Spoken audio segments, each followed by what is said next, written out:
A Soso Produções convida você a se tornar um patrocinador. Semeie no nosso ministério. Com a sua oferta poderemos produzir muito mais vídeos. Este é um ministério independente e, por isso, precisa da sua participação. Inscreva-se no canal e compartilhe os vídeos. Seja um multiplicador desta visão. Os versículos usados nos vídeos que traduzimos nem sempre correspondem a versões em português. Muitas vezes precisamos traduzir do original em inglês para fazerem sentido no contexto do vídeo.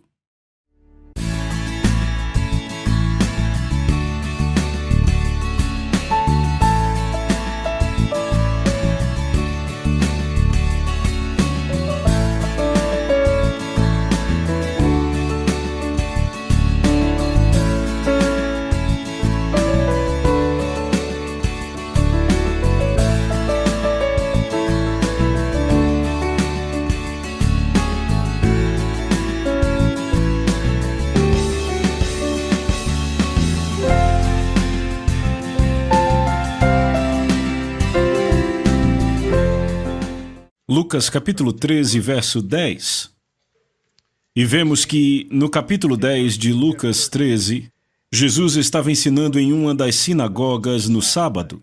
Seria o equivalente ao nosso domingo, é claro, no Velho Testamento era sábado. De fato, começava no pôr do sol da sexta e ia até o pôr do sol do sábado. Então, a maior parte era sábado, mas o que temos é que o sábado era o dia mais sagrado da semana. Nós separamos o domingo para o Senhor. Então poderia ser domingo, não importa. O Senhor mostrou que todo dia é bom para suas bênçãos, amém? E não há nenhum dia em que Ele não trabalhe. Verso 11. Veio ali uma mulher possessa de um espírito de enfermidade havia 18 anos. Andava ela encurvada, sem de modo algum poder endireitar-se. Vendo a Jesus, chamou-a e disse-lhe: Mulher, tu estás livre da tua enfermidade. E impondo-lhe as mãos, ela imediatamente se endireitou e dava glória a Deus. O chefe da sinagoga, indignado de ver que Jesus curava no sábado, disse à multidão: 6 dias há em que se deve trabalhar. Vinde, pois, nesses dias para serdes curados e não no sábado. Disse-lhes, porém, o Senhor: Hipócritas, cada um de vós não desprende da manjedoura no sábado o seu boi ou o seu jumento para levá-lo a beber? Por que motivo não se deveria livrar desse cativeiro no dia de sábado esta filha de Abraão, a quem Satanás trazia presa há 18 anos? Tendo ele dito essas palavras, todos os seus adversários se envergonharam, entretanto o povo se alegrava por todos os gloriosos feitos que Jesus realizava. Então essa passagem, já analisamos parte a parte e vimos muitas coisas. A questão principal, ou a ideia principal, é a diferença e a relação entre propriedade e posse. E nisto, Jesus, é claro, partimos desse verso das Escrituras por causa da frase que ele usou. Por que razão não se deveria livrar desse cativeiro em dia de sábado esta filha de Abraão? Então ele diz que há algo que está como não deveria estar. Havia algo que deveria estar diferente do que estava. E a razão pela qual deveria ser diferente é porque ela era uma filha de Abraão. Isso me fez pensar, eu meditei sobre isso. Eu li a palavra e o Senhor falou comigo por meio dessas coisas. Ele me guiou por um caminho, me fez meditar no assunto e a revelação veio. E eu comecei a pensar nesta filha de Abraão. Abraão, por sinal, que tinha uma aliança com Deus, que era um contrato legal. Uma aliança é uma questão de legalidade, certo? Somos o povo da fé e entendemos a importância da fé, o justo viverá pela fé. Mas, mais uma vez, eu fico pensando em como a relação da fé com a propriedade é uma coisa muito importante e o entendimento de como essas duas coisas interagem e se relacionam. Então, a propriedade é uma questão de legalidade. A posse, por outro lado, é uma questão de prática, uma experiência prática de todo o assunto. Usamos para ilustrar o fato de que você pode ter algo e não possuir. Você pode possuir algo que não é seu. Você pode ter algo e não possuir, e pode não ter algo e não possuir. São 4 possibilidades que se apresentam aí. Mas quando começamos a falar sobre tomar posse do que Deus tem para nós e tomar posse das coisas que desejamos, tais como cura e prosperidade, coisas assim, é importante entender como a propriedade sobre essas coisas se aplica à equação. Vamos pôr assim, de fato é ilegal possuir algo que não é seu, a não ser que você tenha permissão, entende? E quando vemos essas coisas, percebemos que Deus não está só nos dando permissão para tomar posse de certas coisas, mas de fato, pelo sangue de Jesus, Essas coisas já foram compradas e pagas. E elas foram compradas e pagas por Ele para mim e para você. Porque afinal Ele não precisa delas. Ele não está acumulando cura no céu até que cheguemos lá e Ele diga: rapaz, já que você está aqui, será abençoado. Não há nenhuma doença lá em cima, entende? Tudo é para aqui. E mais uma vez, a propriedade é determinada por um pagamento que é feito. Quando se paga por algo, então aquele que faz o pagamento é o dono. E então o dono faz o que ele ou ela quer. Jesus pagou, o sangue dele comprou, o sangue dele nos redimiu da maldição da lei, porque ele foi feito maldição por nós, e ele fez de tal forma para que a bênção de Abraão possa chegar a nós pela fé. Certo, então agora entendemos aonde a fé entra. A fé não te dá direitos de dono. Isso tem que já ter sido estabelecido. Foi Jesus quem te deu os direitos de dono sobre todas as bênçãos. A fé, entretanto, é importante, pois ela é necessária para tomar posse das promessas ou benefícios de Deus, ok? E então eu também citei aqui que o irmão Reagan tem um ensino do qual eu tinha a fita, e ao longo de 30 anos eu tenho ouvido essa fita vez após outra, e o nome dela é Confissão Traz Posse. E eu nunca tinha pensado nisso, eu não sei vocês, mas eu nunca tinha pensado nisso por esse lado, até que comecei a meditar e então o Espírito Santo me disse: note que ele não diz que a fé traz propriedade. Não importa o quanto você confesse algo, se aquilo não é seu, a sua confissão não vai te dar. Mas se você é o dono e tem direito legal àquilo, então a confissão traz a posse. É por isso que você deve se manter confessando, e assim tomando posse daquelas coisas que você sabe que são suas. E é aí onde a dúvida nos paralisa tanto quando tentamos confessar algo e tomar posse de algo que de fato não sabemos se podemos ter ou não. Ou talvez não sabemos se o Senhor quer que tenhamos ou não.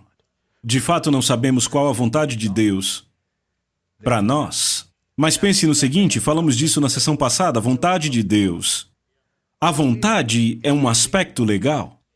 Veja, muitas vezes quando as pessoas pensam ou dizem a vontade de Deus, o que querem dizer é o capricho de Deus.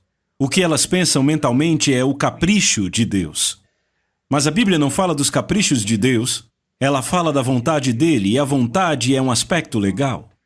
E quando um benfeitor morre, então os seus beneficiários recebem o que o seu testamento diz, pois é a sua última vontade, é o testamento que foi estabelecido antes de ele morrer. É isso que eu quero que aconteça com as minhas coisas. E normalmente vai para os filhos. E Deus é o Pai definitivo.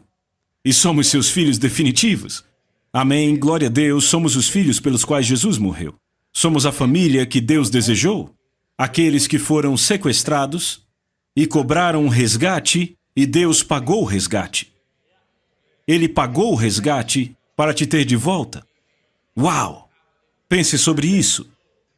E então, o sequestrador até te matou, mas Deus te trouxe de volta. E Ele não só pagou o resgate, mas te ressuscitou. Se alguém está em Cristo, é nova criatura. As coisas velhas já passaram, eis que tudo se fez novo e tudo veio de Deus. Uau, isso é muito bom, sabe? Nós lemos nos jornais sobre pessoas sendo sequestradas e pedem um resgate. Foi o que aconteceu com você e comigo. Uau! Mas Ele pagou o resgate e nos ressuscitou dos mortos e nos fez assentar em lugares celestiais em Cristo Jesus. Nada pode ser melhor do que isso.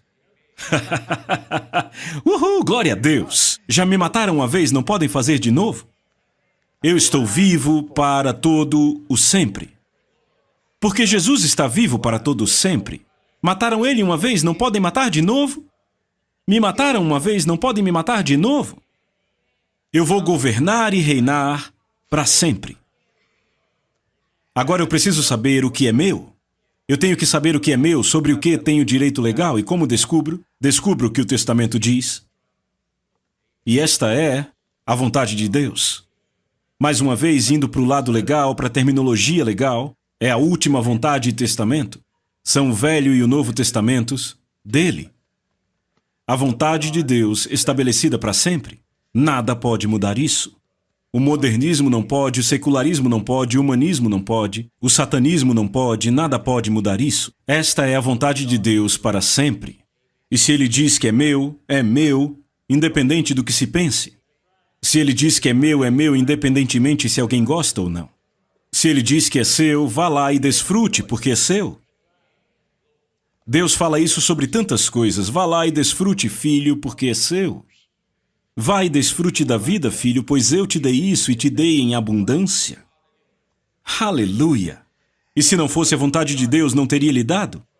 Então não se pergunte se de fato Ele te deu. Apenas vá e aceite, sim. Ele deu, e se Ele não quisesse que fosse sua, não teria dado? Não teria dito como tomar posse, não teria pago um preço tão impressionante, e então entregue a você o livro dos códigos secretos, que ensina a andar e desfrutar disso. Você vê esses filmes e eu gosto muito de canais educacionais e históricos, sabe? Parece que sempre tem um programa nesses canais sobre o código da Bíblia. Eu estou dizendo, é um livro de códigos, mas o Espírito Santo te dá tudo o que você precisa. E você não precisa ir para escritos antigos para entender, está bem aqui. E o autor do livro vive em você. Glória a Deus, aquele que escreveu o testamento, veio habitar em você para te ajudar a interpretá-lo e não ficar se perguntando o que ele quis dizer, mas saber com certeza o que ele quis dizer e o que te pertence. Então, nós entendemos, ficou clara a diferença entre ser dono de algo e possuir e a relação entre essas duas coisas? Alguém tem alguma pergunta sobre isso? A confissão traz a posse, a fé traz a posse daquilo que já é nosso. Se não é seu, você não vai tomar posse. Mas se é seu, você pode ir lá e tomar posse. Não seria uma vergonha chegar no final da sua vida e descobrir que você tinha 10 milhões de dólares gerando renda numa conta em algum lugar, que alguém deixou para você, e você nunca usufruiu porque não sabia que era seu? E não saber que era seu não tornou aquilo menos seu. Legalmente é seu, quer você saiba ou não. Não é interessante? Uau, glória a Deus!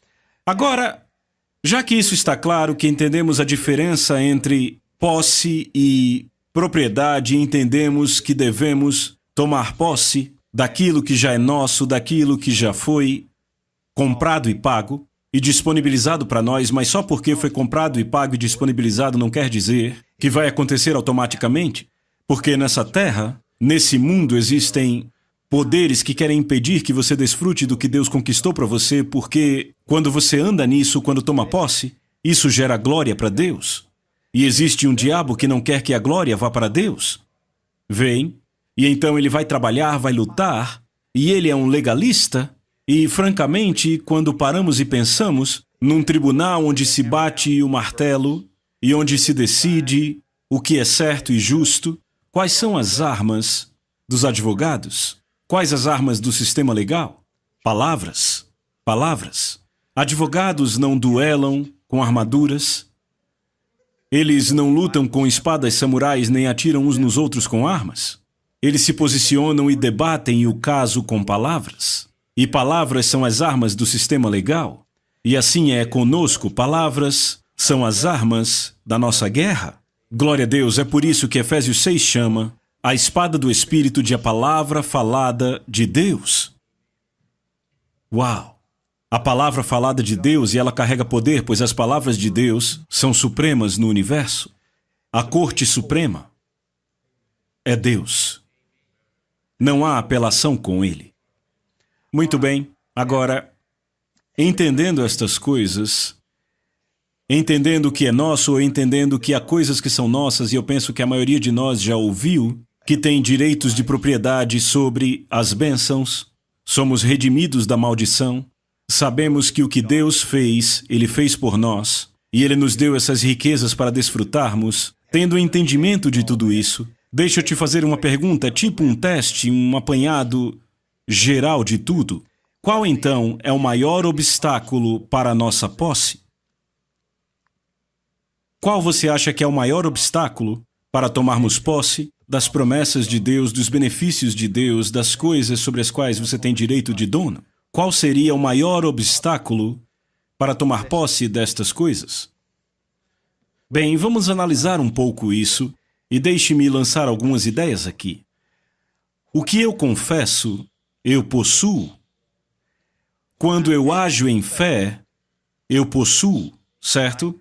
É assim que tomamos posse, pois a fé é um ato, e quando eu ajo em fé, eu possuo, certo? Então a fé é um ato, quer seja confessando a palavra ou outras ações correspondentes à fé é um ato. O medo, por outro lado, paralisa. O medo, você já ouviu essa frase? Uma pessoa paralisada pelo medo, talvez você já passou por isso. Eu quero que você pense nesses dois em contraste. A fé age, o medo paralisa. Agora, qual é a fonte do medo? De onde vem o medo? Certo, vamos ver as escrituras que falam sobre posse. Vá comigo para Números no capítulo 13. Números capítulo 13 é uma boa passagem sobre posse, porque o Senhor tinha dado a terra de Canaã aos israelitas e ele os tirou do Egito e agora estavam à beira do rio. E é aí quando enviam espias para cruzar o Jordão para a terra de Canaã, e ele diz: enviem os espias à terra para verem se não é como eu disse a vocês. Então enviaram um espia de cada uma das 12 tribos de Israel, e quando voltaram trouxeram um relatório. E o relatório, em resumo, temos no verso 27, relataram a Moisés e disseram: fomos à terra a que nos enviaste, e verdadeiramente mana leite e mel, este é o fruto dela. Eles trouxeram uma amostra do que aquela terra produzia. Verso 28, o povo, porém, que habita nessa terra é poderoso, e as cidades muito grandes e fortificadas. Também vimos ali os filhos de Anak, eram os gigantes. Anak significa gigante. Anakem significa gigante em hebraico. 29. Os amalequitas habitam na terra do Neguebe, os heteus, os jebuseus e os amorreus habitam na montanha, os cananeus habitam ao pé do mar e pela ribeira do Jordão. O verso 30 diz: então Calebe fez calar o povo perante Moisés e disse: eia, vamos de uma vez e possuamos. Repitam, de uma vez. Eia, subamos de uma vez e possuamos. Repitam, possuamos. Note que aqui ele está falando de tomar posse do que Deus havia dado a eles. Ele disse: eia, subamos e possuamos, porque certamente prevaleceremos contra ela. Porém, os homens que com ele tinham subido disseram: não poderemos subir contra aquele povo, porque é mais forte do que nós. E diante dos filhos de Israel infamaram a terra que haviam espiado, dizendo: a terra, pelo meio da qual passamos, é terra que devora os seus moradores, e todo o povo que vimos nela são homens de grande estatura. Também vimos ali gigantes, os filhos de Anak, são descendentes de gigantes, e éramos aos nossos próprios olhos como gafanhotos. Agora, pegando essa história, deixa eu perguntar, qual foi o maior obstáculo que esses homens enfrentaram? A forma como viram a si mesmos? Bom, sabe, muita gente lê essa história e diz que os obstáculos que eles enfrentaram eram gigantes. Mas sabe, os gigantes não eram de fato o problema. Era o que os gigantes inspiravam no povo que era o problema. Os gigantes, embora fossem muito mais fortes do que o povo, ainda não eram páreos para o Senhor. E eles não iriam entrar pelo seu próprio vigor ou pela sua própria força, eles entrariam em nome do Senhor para possuir o que ele tinha dado. O Senhor estava tomando aquela terra, usando eles. Eles estavam sendo usados por Deus. Eles não estavam lá por conta própria, orando para receber ajuda de Deus e talvez desfrutassem um pouco dos seus benefícios e da sua glória. Eles eram instrumentos de Deus. Deus foi e os tomou. Deus os trouxe através do deserto. Deus os trouxe ao rio e Deus disse: eu lhes farei entrar.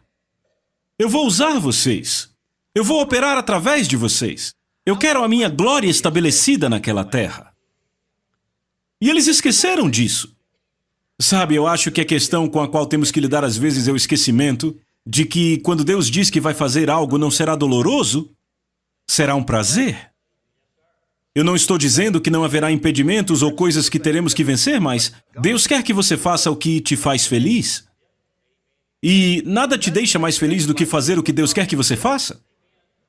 Então tudo funciona bem junto, não é? Então lá estava aquele povo, e eu acho que eles esqueceram que Deus estava com eles. E deixaram de olhar para o Senhor e começaram a olhar para os gigantes, e o que os gigantes inspiravam neles se tornou o maior problema que enfrentaram. Ok, então você entende isso, entende porque responderam corretamente. O maior problema foi como viam a si mesmos, e isso está correto. No entanto, vamos voltar e ver de novo o que fez com que eles se vissem desta forma. E lá temos os gigantes. Foi o olhar para aqueles gigantes, foi o olhar para o tamanho da oposição, que os fez duvidar e os colocou nessa posição de somos muito pequenos, eles são muito grandes, somos muito fracos, eles muito fortes, esse tipo de coisa. Então, o maior obstáculo para tomar posse é o medo dos gigantes. Porque se você vence o medo dos gigantes, você se vê da forma que deveria. Mas se você não vence o medo dos gigantes, então você não se vê como deveria. E o medo dos gigantes é o que o diabo usa para impedir você de focar naquilo que você é, em quem você está, quem está em você, aonde você está sentado, o que você tem e o que pode fazer. Veem, os gigantes são as coisas que ele joga no seu caminho para distrair a sua atenção daquilo que deveria ser, para que isso produza o medo em você. Então eu digo de novo, o medo dos gigantes foi o maior obstáculo a se vencer, pois foi exatamente o obstáculo que não venceram. Aquela geração nunca venceu o medo dos gigantes. Eles nem lutaram contra os gigantes, então nem dá para dizer que os gigantes os impediram, porque os gigantes não os derrotaram. O que os derrotou foi o medo de lutar contra os gigantes. Veem isso? Eles morreram sem saber se os gigantes venceriam ou não, porque nunca venceram o medo que tinham de enfrentá-los. E a resposta estava lá o tempo inteiro, porque Josué e Caleb trouxeram o relatório e disseram o seguinte, no verso 30, Eia, subamos de uma vez e possuamos, porque certamente prevaleceremos. Este é o segredo para vencer o medo dos gigantes. Não perca tempo. Quando você vir um gigante, acerte ele. Quando você vir um gigante, avance contra ele. Quanto mais você fica parado pensando naquilo, olhando para aquele gigante, maior será o gigante e maior se tornará o medo. E quanto maior o medo, maior a dificuldade. Você deve usar o momento exato do Espírito Santo. Não deixe que o medo dos gigantes te faça ficar parado. Se você está dando passos para possuir e encontra um, não pare. Vá lá de uma vez e tome posse. Veja, aqui está outra coisa. Frequentemente, não ensinamos isto, você nunca ouve ninguém dizer isso, mas você é como eu e presumimos, muitas vezes ouvimos ensinos, a palavra ensinada, e meio que presumimos que há talvez somente um gigante no caminho até qualquer bênção. Quando de fato pode haver uma família inteira de gigantes que tem que ser vencida, mas quantos acham aqui que quem vence um gigante vence 100? Não, mas de todo jeito não é você quem vai vencer. 100 gigantes a mais, por acaso, são mais difíceis de vencer para Deus? Não, então se você vai no poder de Deus, não importa quantos gigantes são. Mas o que você tem que lembrar é que você tem que enfrentar cada gigante que há no caminho. E você terá que enfrentar e lidar com o medo de cada gigante que entra no seu caminho. Mas glória a Deus, vá de uma vez, porque você certamente prevalecerá contra eles. Agora vamos a outra passagem. Vá comigo para 1 Samuel 18. E eu quero chamar a sua atenção, você já conhece a história, não vamos lê-la. Eu quero chamar a sua atenção a um verso sobre como lidar com gigantes. 1 Samuel, capítulo 18, você conhece a história de Davi e Golias. Nós temos o relato de um encontro homem a homem, de um homem de Deus contra um gigante. É uma boa história, termina bem. 1 Samuel capítulo 18, Davi é um jovem e vai ao campo de batalha e ouve as palavras do gigante. O gigante vem e desafia o rei de Israel, desafia os exércitos de Israel. Ele lançou o desafio e ficou lá zombando deles. E Davi ouviu aquelas palavras. E lembrem que palavras são as armas da lei. As palavras são as armas na corte. E Davi ouviu as palavras, os desafios lançados.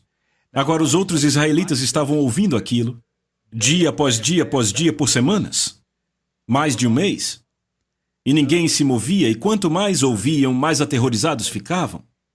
Veja, então é isso que esperar e dar ouvidos a um gigante fará com você. Vai te paralisar. O medo paralisa. A fé age. O medo paralisa. Aqueles homens estavam paralisados com o medo. Tudo o que podiam fazer era falar do quão ameaçador e do quão forte aquele inimigo era. E o resultado disso foi que ficaram em suas trincheiras, ninguém se movia, nem o rei. O rei Saul, que tinha sido ele mesmo um homem de valor em batalhas, ficou lá no fundo da sua tenda e enviou um comunicado: será que temos voluntários? E ninguém se movia, até que Davi chegou. E Davi apareceu e ouviu aquele cara uma vez, e eis o que separava Davi de todo mundo naquele campo de batalha. Davi entendeu o princípio de Números capítulo 13, ele sabia que não havia mais tempo para ficar sentado esperando e analisando aquela situação. Ele sabia que a hora de agir era agora. Então ele foi a Saul e ele disse: eu vou. E Saul disse: bem, ok. Isso mostra a coragem de Saul. Saul sabia que ele era muito jovem, mas disse: ele tem idade suficiente. Então, ele quis contribuir com alguma coisa e disse: aqui está, tome minha armadura. E aí você acha que Davi pode ter pensado: bem, se a sua armadura é tão boa assim, por que você não a veste?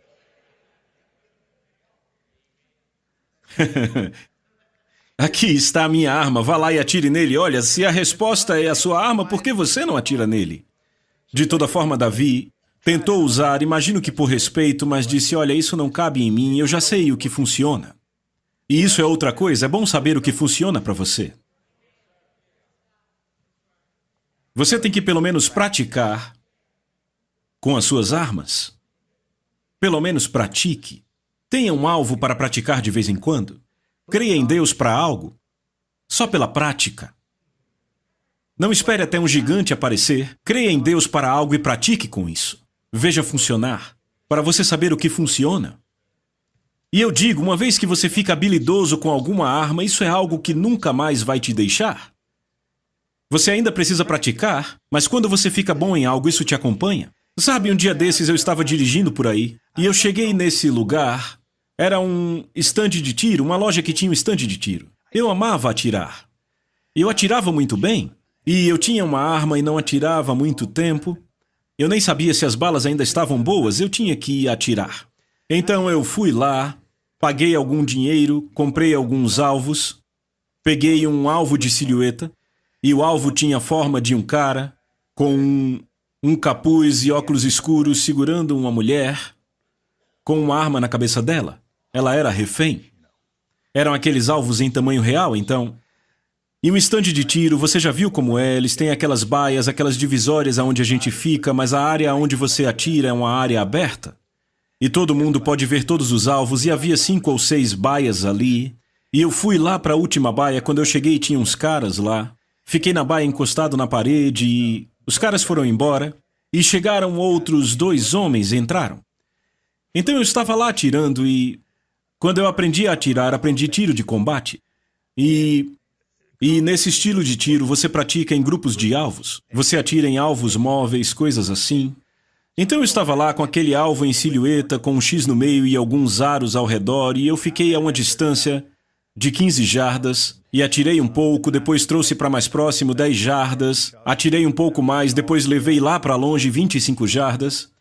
Enquanto eu estava atirando ali, havia um jovem, e quando eu me afastei para jogar as caixas vazias das balas no lixo, ele olhou para mim e disse: com que tipo de arma você está atirando?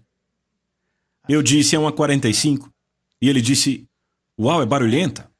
Eu disse: bem, ok. Estávamos usando proteção, óculos e tudo mais.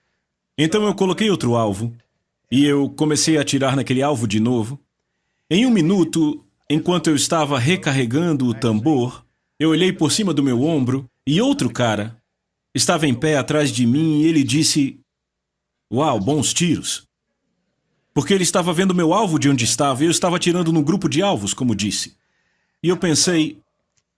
Na verdade, eu disse obrigado, sabe? Mas pensei... Ah, sim. Você está completamente certo, mas eu estava de boa. Não estava me achando muito e eu disse, bem, obrigado. Voltei a atirar e eu fiquei me sentindo bem pro resto do dia. Eu cheguei em casa e contei à minha esposa o que tinha acontecido. Liguei para os meus filhos, contei para eles. Na verdade, minha esposa ligou para os filhos e contou. E acharam engraçado.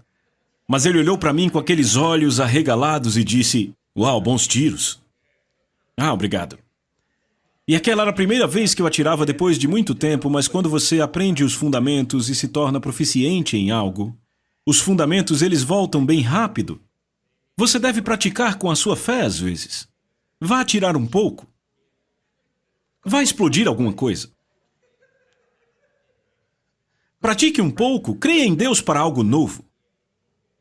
Não fique esperando até você precisar de algo, creia em Deus para algo que você quer. Pegue seus versículos. Medite na palavra. Comece a confessar. Comece a agir como sendo verdade. Pratique os fundamentos, vá para um estande e pratique um pouco, vá atirar um pouco. De repente, alguém vai chegar e dizer, rapaz, sua fé funciona? Oh, sim, sim. Daí eu coloquei outro alvo lá, aquele com o homem e a mulher, e eu pratiquei tiro rápido. Você não ia querer ser aquele cara segurando a refém, tô dizendo? Porque eu apaguei ele. Sabe, eu atirei bem aqui no meio da fuça dele. E eu nem cheguei perto dela. Amém. Pratique. A prática leva à perfeição. Então pratique essas coisas. Bem, certo, mas aí está Davi, ele sabe o que funciona para ele. Vamos entender isso. Ele foi, e a Bíblia diz, 1 Samuel, capítulo 17, Davi pegou as coisas dele, tirou a armadura de Saul, ele saiu e pegou 5 pedras lisas, e eu chamo a sua atenção para o versículo 43, o filisteu. Quando ele viu que Davi vinha contra ele, disse o filisteu a Davi, sou eu algum cão, para vires a mim com paus, e pelos seus deuses amaldiçoou o filisteu a Davi. O que ele estava fazendo aí? Tentando inspirar medo? Tentando aterrorizá-lo? Porque esse gigante filisteu também era um guerreiro. E ele entendia que se você consegue aterrorizar o seu inimigo, você já o venceu 99%. Então ele o estava xingando e dizendo tudo o que ia fazer com ele. E o que Davi fez? Davi também disse algumas coisas.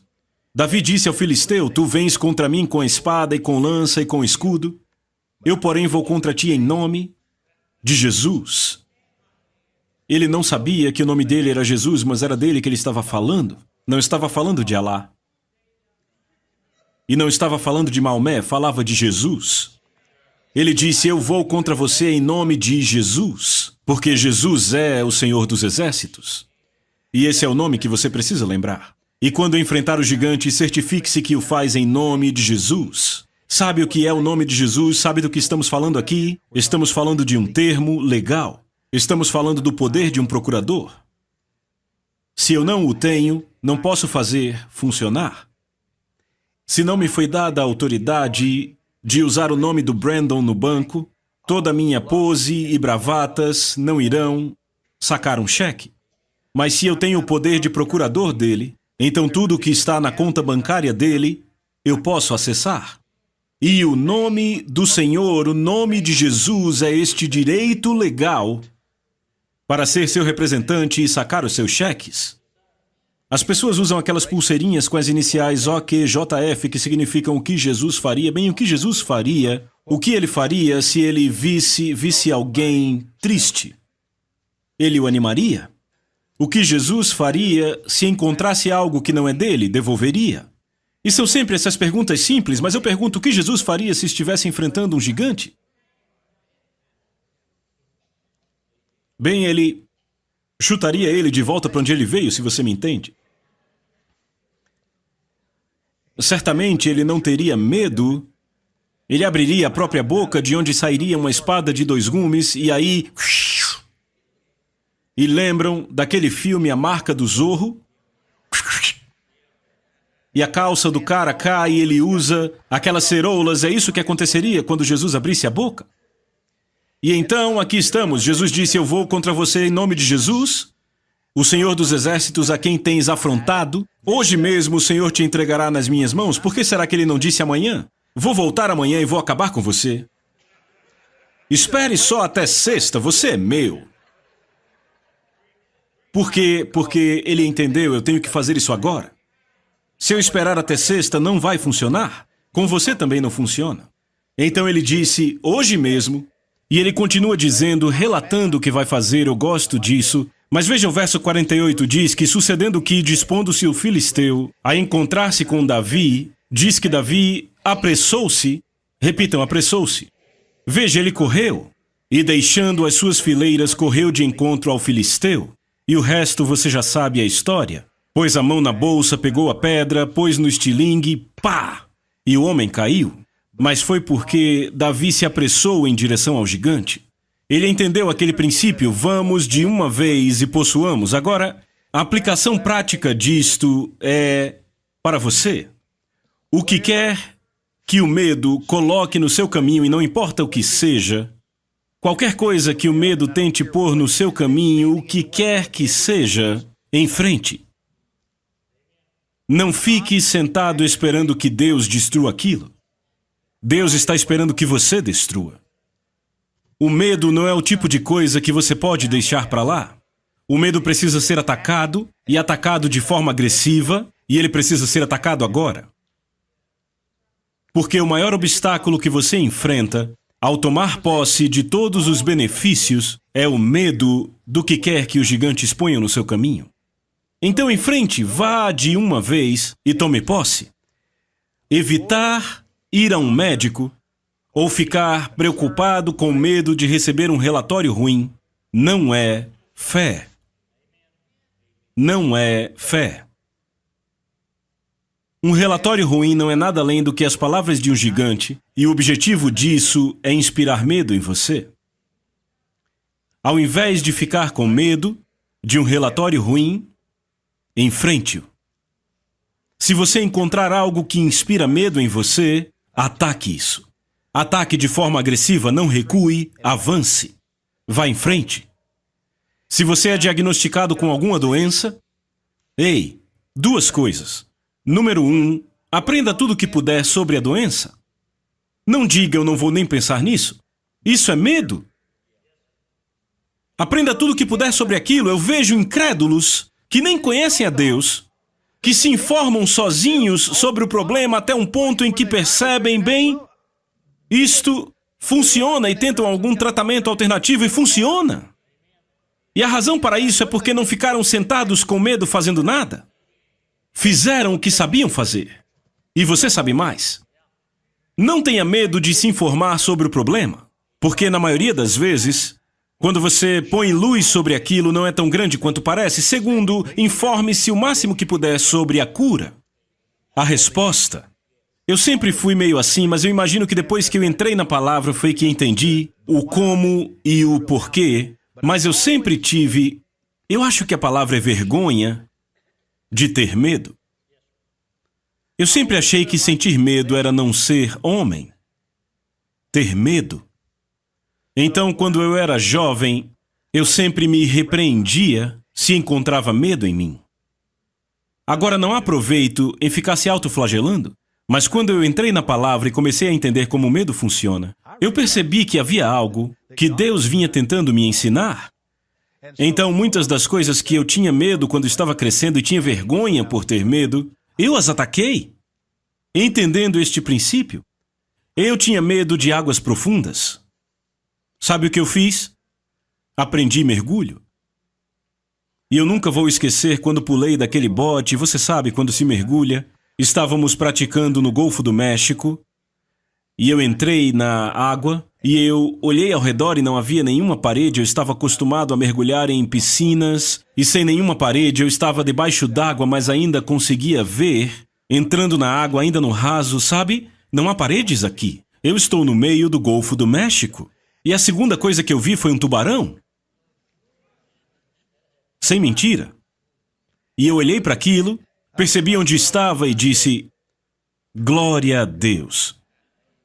Eu sou um vitorioso. E nunca mais eu tive medo de águas profundas.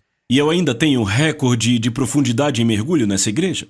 247 pés. E é como disseram, um bom tiro.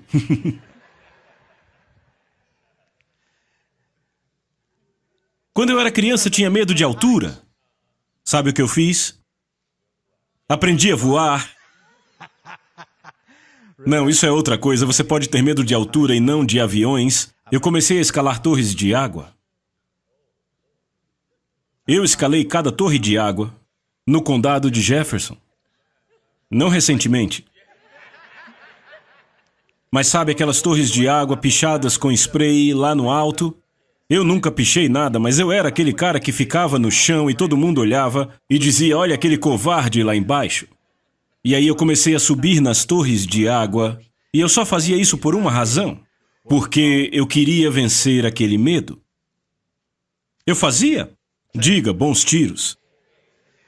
Meu ponto aqui, pessoal, é o seguinte: não tentem escalar torres de água nem bater recordes de mergulho. Meu ponto é enfrente qualquer que seja o medo. Sabe, há medos nos negócios, medos nos relacionamentos, medos em todas essas coisas, mas em frente. Em frente. Quer saber? Uma das coisas tristes para mim, isso acontece em relacionamentos, eu acho que mais com as mulheres, elas enterram a cabeça na areia porque não querem descobrir algo que suspeitam ser verdade. Eu vou contar uma história sobre a minha mãe. Não tem exatamente a ver, mas fala um pouco sobre o fato. Mulheres não acreditam em tudo que ouvem. Fomos esquiar em um ano no Colorado. Ela foi andar de veículo motorizado e continuamos esquiando. E voltaram com essa história. E disseram: uau, encontramos um homem muito interessante. Eu disse: certo, eu venho cuidando dela todos esses anos. Eu tenho a rédea curta com a minha mãe porque ela ainda tem aparência jovem, é bem bonita. Então, encontramos um homem interessantíssimo. Ah, é mesmo? O nome dele é Jack Taylor, mas não é o nome dele de verdade. E era aquele tipo de coisa: ele trabalha disfarçado. Era tipo: eu vou te contar, mas terei que te matar. Sabe, esse tipo de coisa. Ele dirigia uma van, pegando as pessoas das balsas do Colorado e levando elas de um lugar para o outro como um ônibus. Levando elas para os veículos motorizados de neve, isso. Dirigindo uma van. Levando o pessoal lá para cima. E então o Jack contou a elas uma história. Jack disse que ele era um agente do serviço secreto que esteve com Kennedy quando Kennedy foi morto. Que ele foi o cara que se jogou na frente do casal presidencial para proteger a primeira-dama e tal. Eu esqueci das outras missões que ele teve. Ele falou de quanto tempo ele estava no Departamento de Justiça, tudo isso. E então voltaram com essa história. Como ele estava trabalhando com aquilo agora porque tinha que trabalhar disfarçado numa missão, sabe? Então voltaram com essa história. E nós ouvimos. Eu disse: que coisa estúpida. Isso é ridículo. Esse cara é um farsante. Isso é uma nota de 3. Oh, não, ele disse isso, ele disse aquilo e conhecia tal pessoa e aquele outro. Ele não podia falar o nome de verdade, é claro, mas havia um programa de proteção de testemunha, coisa assim. Nos contaram essa história e finalmente eu disse: o serviço secreto não trabalha com o Departamento de Justiça. O serviço secreto é de outro departamento. Ah, é mesmo? Mas tinha um advogado no carro com a gente e ele também acreditou. E eu disse: bem...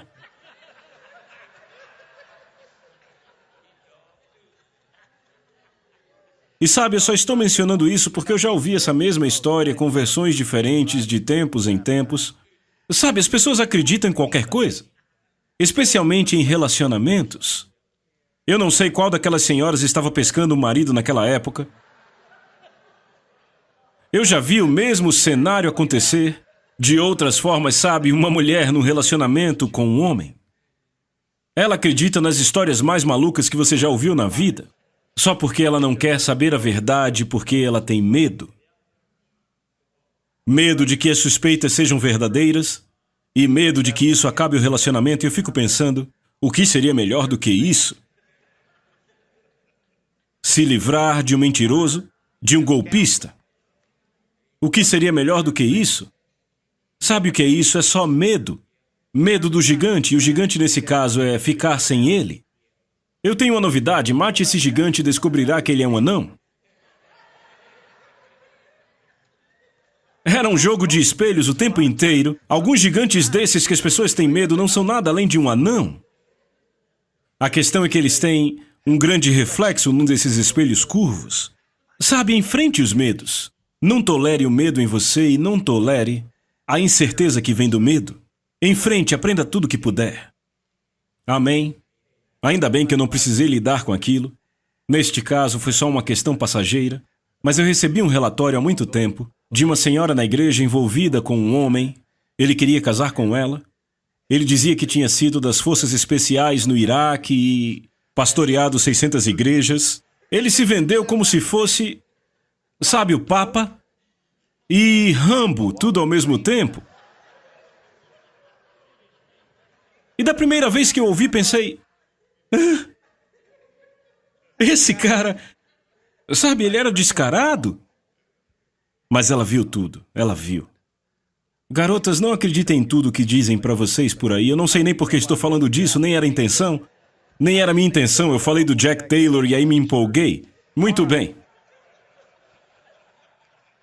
Eu fico procurando por ele. Toda vez que eu vou encontrar minha mãe, procuro por ele.